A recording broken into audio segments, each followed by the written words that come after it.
come on. Go ahead. Oh, wait, go back. What does that say? Enormous amounts of investment produced only modest increases in production or none at all. The Great Leap Forward was a very expensive disaster. It was a disaster. It was a disaster. Do you hear me? It was a disaster. It was a disaster. The Great Leap Forward, did I say that? Commune-based industries turned out poorly made goods. Farm output decreased. 20 million died. What? Grain production dropped. 20 million died. Put that down. Great Leap Forward, 20 million died. It was a disaster. Go ahead. Go make that go away and look at the picture. Who are we looking at? Who are these people? Those are children. Doing what? Carrying produce or something? Again, if it's 58, where I'm in Ohio, how is that being carried around? Big, beautiful trucks? You kidding me? Ford? Everybody, they have big, huge, big trucks. This is how they're carrying stuff. Go ahead. Backwards, backwards, backwards, backwards. Go ahead. Mao wanted to renew people's loyalty to communism and establish more equitable society with the Cultural Revolution. So this is a brand new thing, the Cultural Revolution, the Cultural Revolution. Can you click on that? Oh, I think this is our video. I think this, never mind, I think this is the video that we watched. Yeah. I think that is a video that we watched. Okay, so the Cultural Revolution, they had that picture and that famous image of him swimming in the water because what is it supposedly showing? That he's vibrant and strong and everything else. He disappeared for a while after the disaster of the Great Leap Forward, and then he came back into, the limelight and everything with this Cultural Revolution, Mao's Little Red Books. So everybody got it? Cultural Revolution is Mao's Little Red Books. Do you remember that I told you I have a book called The Great Big Book of Horrible Things? Mm-hmm. Yes? And then that's where they literally ate their teachers. Did I tell you that part? No. That they killed their teachers and intellectuals and professors and everybody. And in the book that I had, they literally had cafeterias and they had teachers or human beings hung by meat hooks. And you could point at who you wanted to eat because they had no meat, no food, no anything. And they literally had them hang on meat hooks. Like, what is that? That's the only place I've ever read it. I wouldn't put that in your essays just in case that's somehow not valid, but I'll never forget that because it was their teachers that they had literally hanging so they could eat them. Go ahead. Mao feared intellectuals were running the country, not peasants and workers, so schools and colleges were shut down. My friend Yinji Chen taught Chinese. Literally, we had a class for Chinese. It's cool, Chinese characters. Who would have taken Chinese if you could? Right? Writing those Chinese characters. So Ms. Chen, Yinji Chen, so Chen Yinji was her name. Ms. Chen was a teacher. She's 5 or 6 years older than me. So I guess, right around there, the Cultural Revolution, she would have been born, during the Great Leap Forward. She was a teacher there, and she literally got sent into the fields.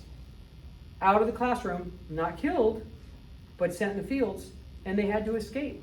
She escaped and made it to the United States of America, where she's now been a teacher her whole life.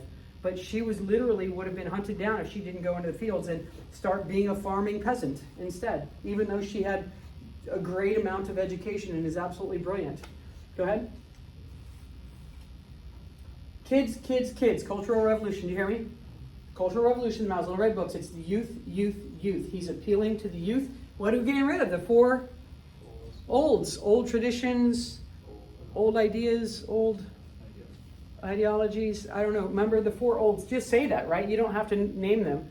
Just say Mao's Little Red Book is talking about getting rid of the 4 olds. That old traditions and old ideologies. Say that. That's a couple of them. Students formed Red Guards. They're literally called the Red Guards, and attack professors, government officials, factory managers. The world is yours as well as ours, but in the last analysis, it is yours. You young people, full of vigor and vitality, are in the bloom of life. Like that sun at 8 or 9 in the morning, our hopes is placed in you. The world belongs to you. China's future belongs to you. The Cultural Revolution is appealing to the youth to do what? To go do all of his dirty work. To hunt down their teachers. How many of you know some kids that are like, wait, what? We get to hunt down our teachers? How many people know that there will be some of you that would, not you, but some people in the school that would avail themselves of that, like, oh, this is awesome. Wait, it isn't you, is it? Oh, shit. Go. The Red Guard attacked the cemetery of Confucius and hacked the faces off Buddhist statues. Even Confucius. Go ahead.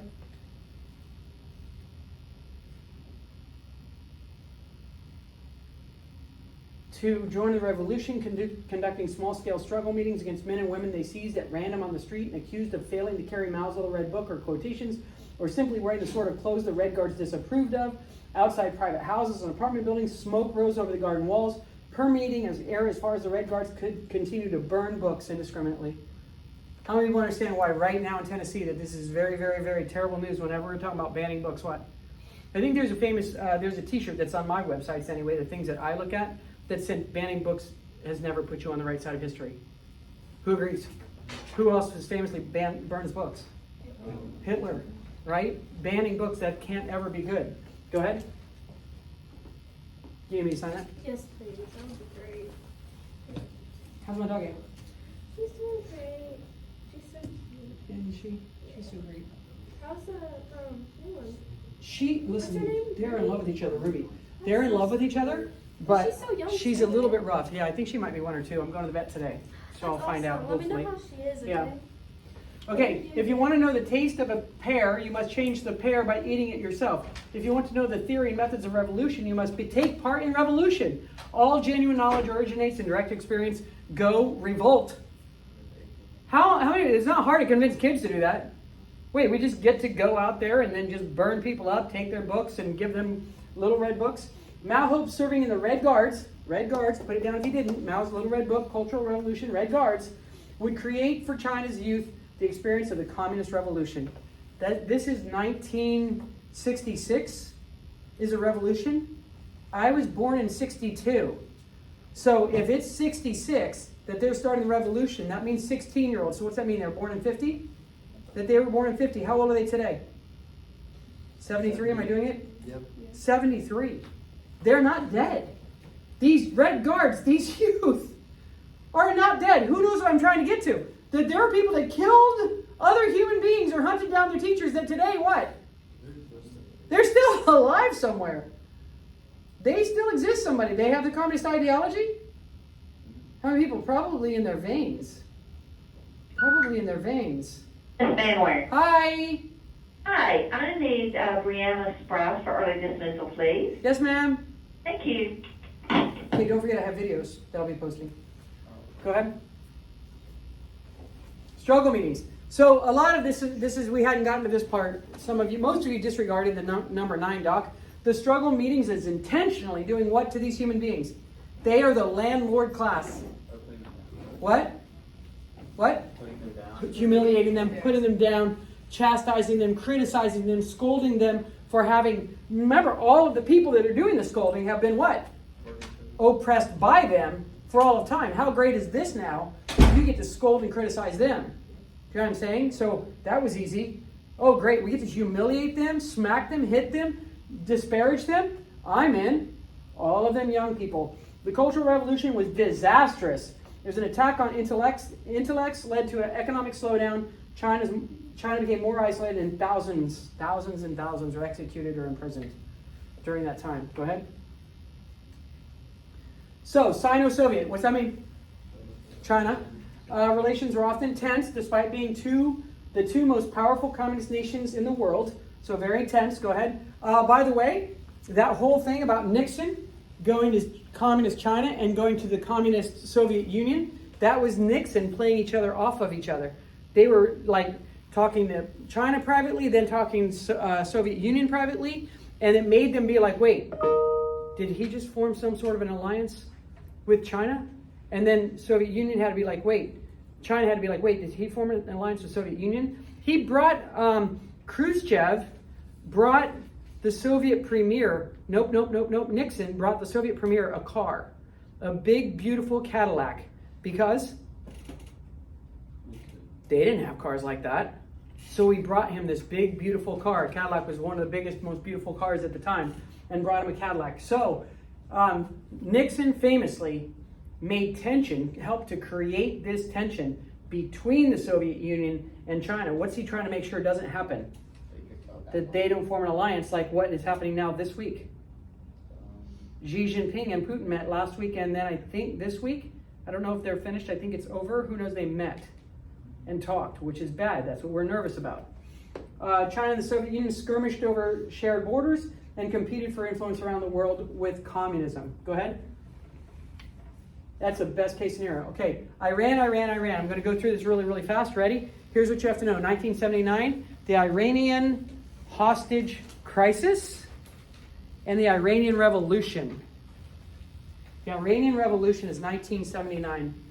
Can you hit escape, please? And then, is there one of these over here? Plus sign, click on any of that. And plus sign. Iran 1960s women. It's probably going to pop up. Women. Images.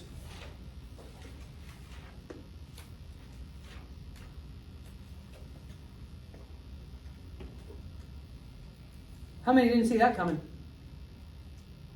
Who did not see that coming? Do you see what you're looking at?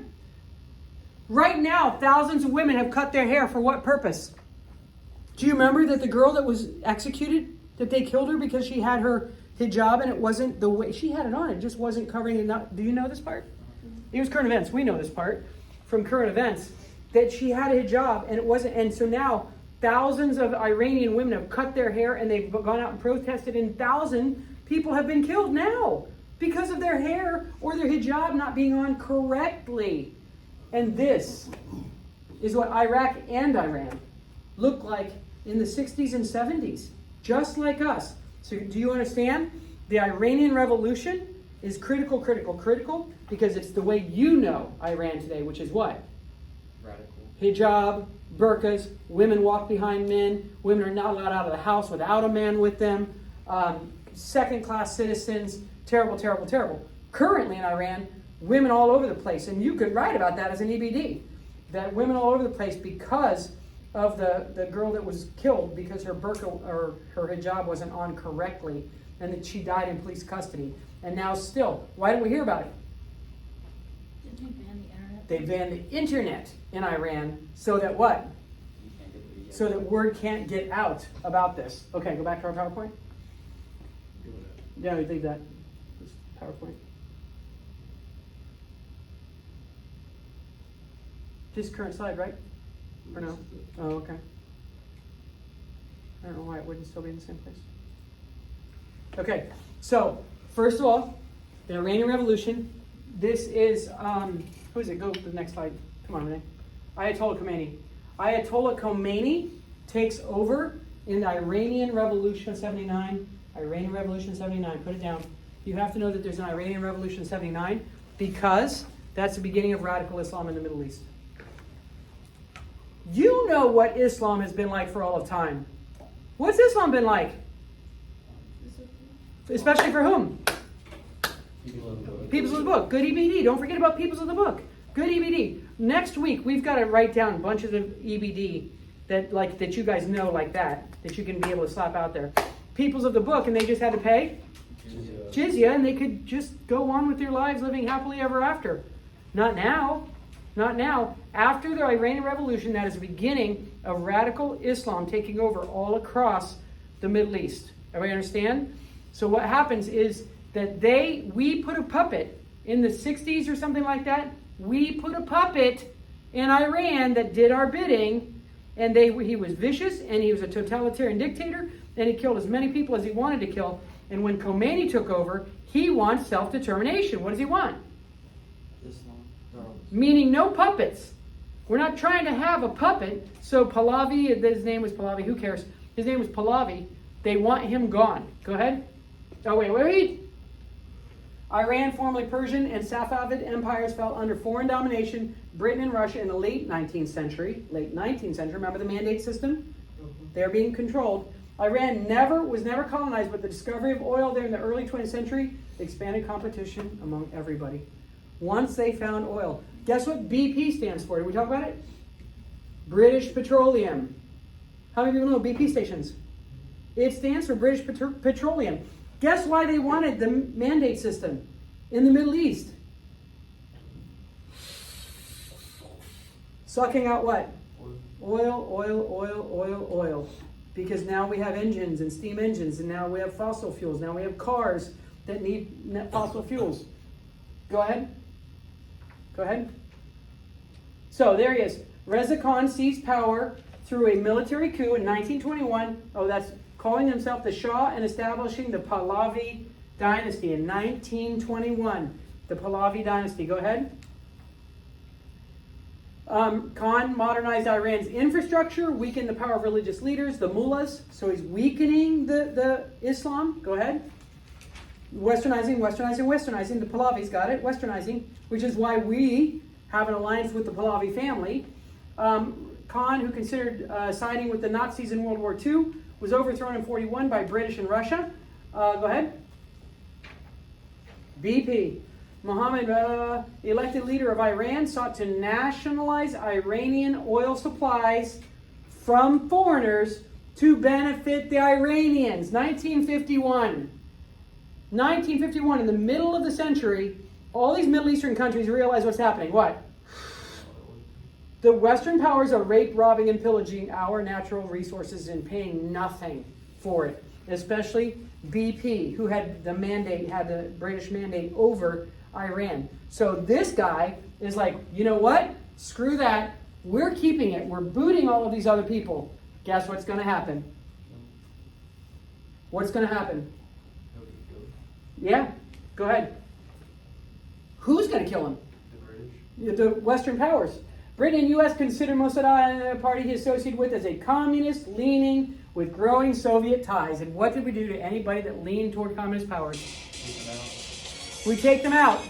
We take them out. Why do we take them out? We and Westerners and everybody else. We want to put who in place? A puppet. We don't even care if it's a democracy. Remember, in Latin America and Africa, Middle East, we don't even care if it's democracy. We just care that we pull the strings.